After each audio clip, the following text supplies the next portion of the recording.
Welcome friends. आज हम CBSE class 10 maths का क्वेश्चन करेंगे जो क्वाड्रेटिक इक्वेशंस के आधार पर है। क्वेश्चन इस प्रकार है, the sum of reciprocals of वरुण's age in years 3 years ago and 5 years from now is 1/3। Find his present as.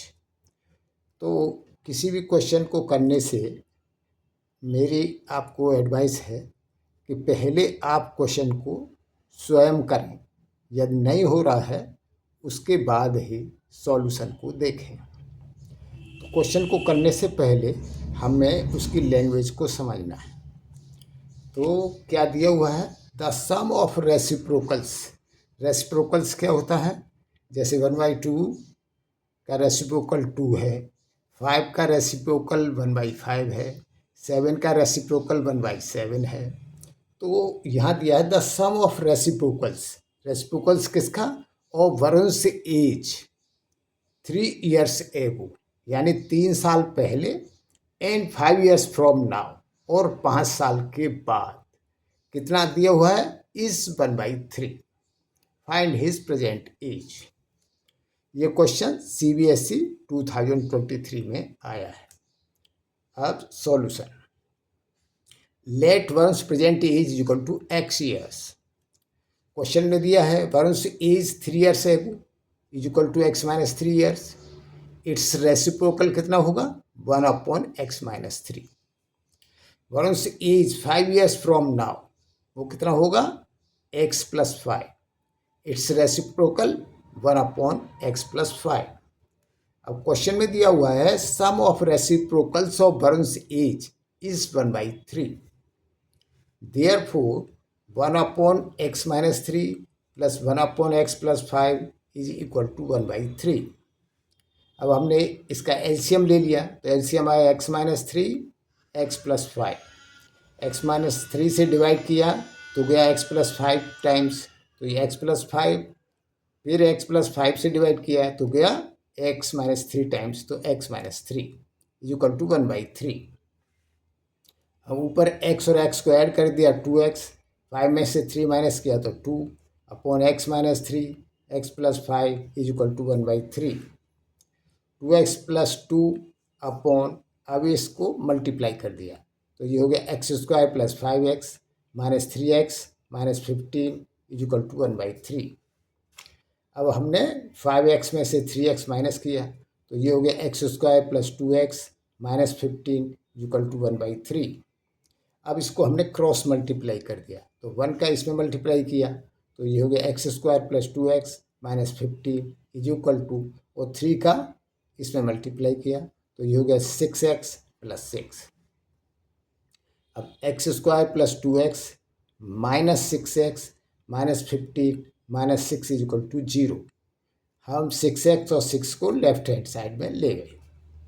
अब क्या, x² - 4x, 6x में से 2x माइनस किया तो -4x, और 15 और 6 को ऐड कर लिया तो हो गया -21 इज इक्वल टू 0। ये हमारी होगी क्वाड्रेटिक इक्वेशन 1। अब हमको इसको सॉल्व करना है।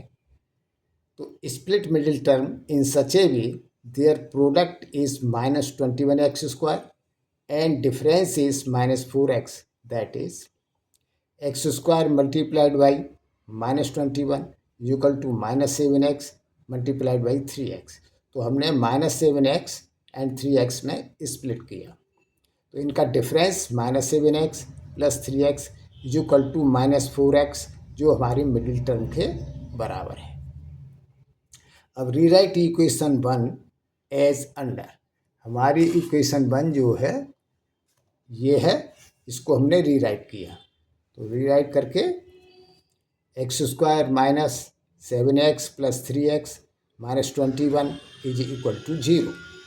अब फर्स्ट टू टर्म में x कॉमन है तो x कॉमन ले लिया, तो यहाँ से बचा x - 7 प्लस लास्ट के ये 2 टर्म्स में से 3 कॉमन है तो 3 कॉमन लिया, तो +3 ब्रैकेट में x - 7 इज इक्वल टू 0। अब हमने x - 7 कॉमन लिया तो x - 7, यहाँ से बचा x, यहाँ से बचा +3 इज इक्वल टू 0।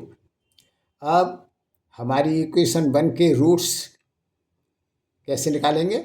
हम x minus 7 is equal to 0 और x plus 3 is equal to 0 put करके, तो यहाँ से x इक्वल टू यहाँ से x इक्वल टू 7 आया और यहाँ से x इक्वल टू -3 आया। तो x equal to -3 is ignored as age is not negative. Age negative नहीं हो सकती है, इसलिए x इक्वल टू -3 को हमने इग्नोर कर दिया। Therefore x is equal to 7। तो वंस प्रेजेंट एज कितना हो गया? 7 ईयर्स और आंसर 7 ईयर्स। यदि इस क्वेश्चन को समझने में आपको कोई डाउट हो तो आप कमेंट्स में लिख सकते हैं। इसके अलावा भी अगर आपके पास कोई क्वेश्चन है जो आपकी समझ में नहीं आ रहा है, वो आप कमेंट्स में लिख सकते हैं। मैं उसका वीडियो बनाकर आपके पास उसका सॉल्यूशन भेज दूंगा। और अगर आपको ये क्वेश्चन अच्छा लगा है तो कमेंट्स में लाइक लिखें, और अगर आपको मेरे वीडियो से कुछ लाभ होता है और आप हमसे जुड़ना चाहते हैं तो मेरे चैनल को सब्सक्राइब करें। धन्यवाद।